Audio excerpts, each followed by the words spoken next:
Hello students. Today in this module we are going to cover the topic Wood's Dispatch of 1854 and the drawbacks of the British system of education. Let us start. In 1854, the English East India Company sent an educational dispatch to India.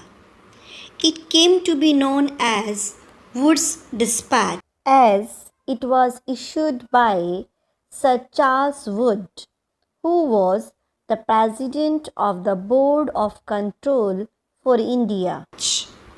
It stressed the value of Western learning.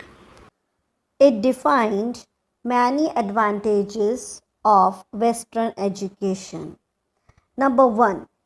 Western learning would made Indians to realize the advantages of an expanding trade and commerce.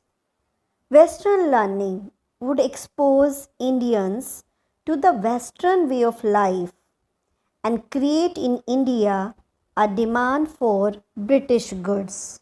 Western learning would supply to the company a lot of people to work at the lower levels of the government, and it would save the company from employing Englishmen who would have to be paid high salaries for working in India.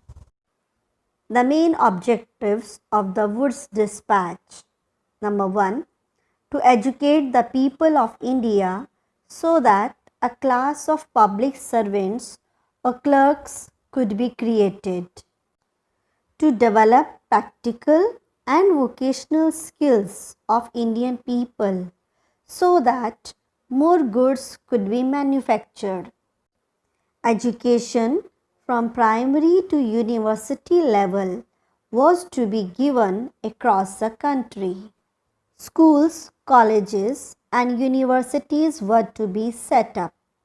In 1857, universities were set up in Calcutta, Bombay and Madras, similar to the London University. Education departments were to be set up in all provinces, which would monitor the education system and also provide financial help to educational institutions in the provinces.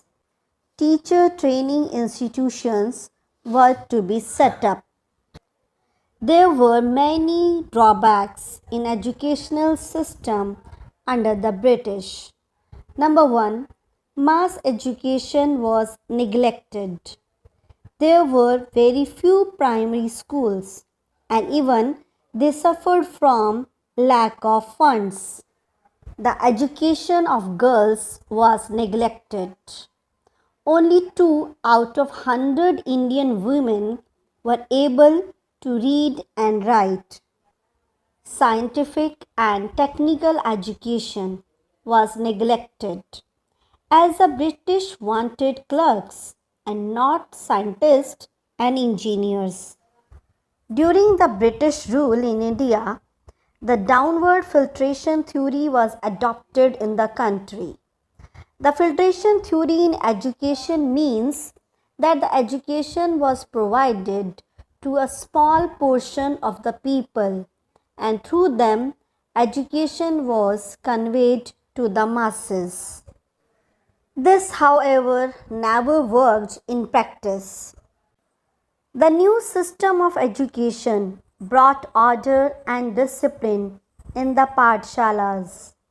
Teaching was now based on textbooks and children were to be tested through a system of examination. Students had to pay a regular fee, attend classes regularly, and the teachers too had to follow a fixed timetable and curriculum. At Roorkee and Calcutta, 2 engineering colleges were established. In major cities such as Bombay, Madras, Calcutta and Lahore, medical colleges were set up. Further advancement took place in the Indian education system towards the end of the 19th century. During this period, social reformers also played a very important role.